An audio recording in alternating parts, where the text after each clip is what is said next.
नमस्ते हसलर्स, नमस्ते दोस्तों। वाइल्ड फायर हसल फ्लिक्स में आपका स्वागत है। आज हम बात करने जा रहे हैं भारत की सबसे बड़ी एडटेक कंपनी BYJU'S की। एक ऐसा बिजनेस जिसने शून्य से शुरुआत करके अरबों का साम्राज्य खड़ा किया, लेकिन फिर खुद के बनाए जाल में फंसकर डूब गया। कैसे एक स्कूल टीचर से बना अरबपति, कैसे 50,000 करोड़ की कंपनी रातों रात कर्जे में डूब गई, कैसे जबरदस्त गलतियों ने BYJU'S को डुबो दिया। क्या BYJU'S अब वापसी कर सकता है या ये हमेशा के लिए खत्म हो गया? अगर आप भी बिजनेस, स्टार्टअप्स और हसल से जुड़े हो तो इस वीडियो को आखिर तक देखो, क्योंकि ये सिर्फ एक कहानी नहीं बल्कि एक सीख है। वीडियो को लाइक करो, शेयर करो और वाइल्ड फायर हसल फ्लिक्स को सब्सक्राइब करो, क्योंकि यहाँ हम सिर्फ हसल की नहीं, इनसेन स्ट्रैटेजीज की बात करते हैं। Chapter 1 Rise of BYJU'S। कहानी शुरू होती है केरल के एक छोटे से गांव अजीकोड से, जहां जन्मे बायजू रविंद्रन। उनके माता पिता सरकारी स्कूल में टीचर थे और पढ़ाई में वो हमेशा से तेज थे, लेकिन एक अलग सोच रखने वाले इंसान थे। उन्होंने कभी नहीं सोचा था कि वो एक दिन भारत के सबसे बड़े एडटेक बिजनेस के मालिक बनेंगे। उन्होंने इंजीनियरिंग की, लेकिन उनका असली पैशन था पढ़ाना। जब उनके दोस्त कैट की तैयारी कर रहे थे तो उन्होंने मजे मजे में उन्हें पढ़ाना शुरू किया। नतीजा, सबके 99+ परसेंटाइल आए। बस यहीं से बायजू रविंद्रन को एहसास हुआ कि वो कुछ अलग कर सकते हैं। 2006 में उन्होंने एक कोचिंग सेंटर खोला, जहां हजारों बच्चे सैट, GE और UPSC की तैयारी करने लगे। 2011 में उन्होंने BYJU'S the learning app launch किया। इस एप्लीकेशन ने पढ़ाई को वीडियो बेस्ड, इंटरैक्टिव और आसान बना दिया। सिर्फ 4 साल में इस ऐप को लाखों लोगों ने डाउनलोड कर लिया। 2015 में सिक्वोया कैपिटल और सोफिना जैसी बड़ी कंपनियों ने इसमें इन्वेस्ट किया।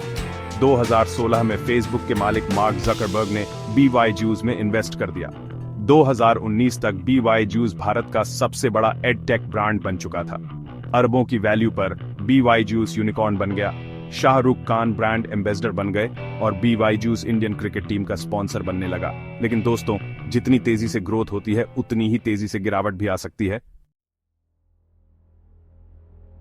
अब तक BYJU'S एडटेक की दुनिया का बादशाह था, लेकिन फिर ऐसी गलतियां हुई जिसने इस साम्राज्य को हिलाकर रख दिया।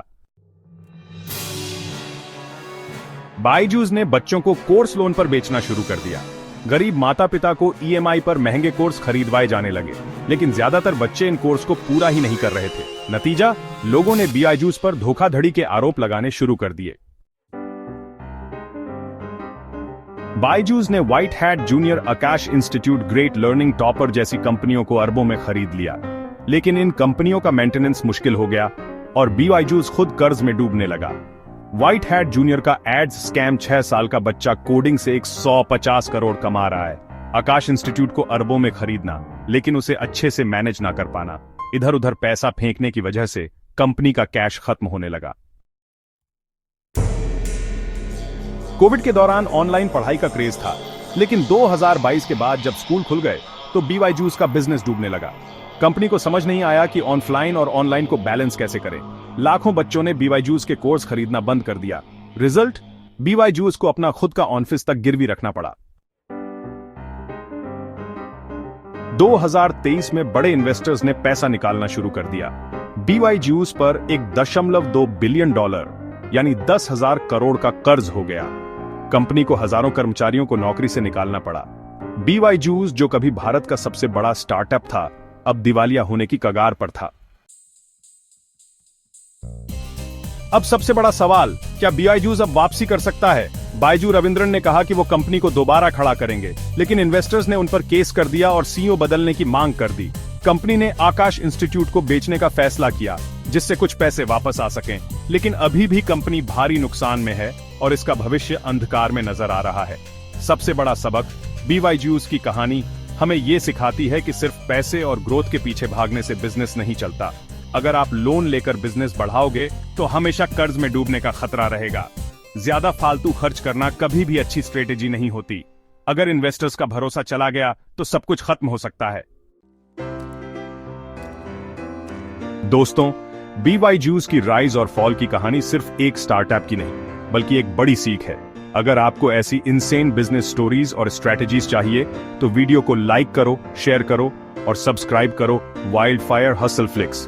मिलते हैं अगले वीडियो में। तब तक के लिए take care and hustle hard.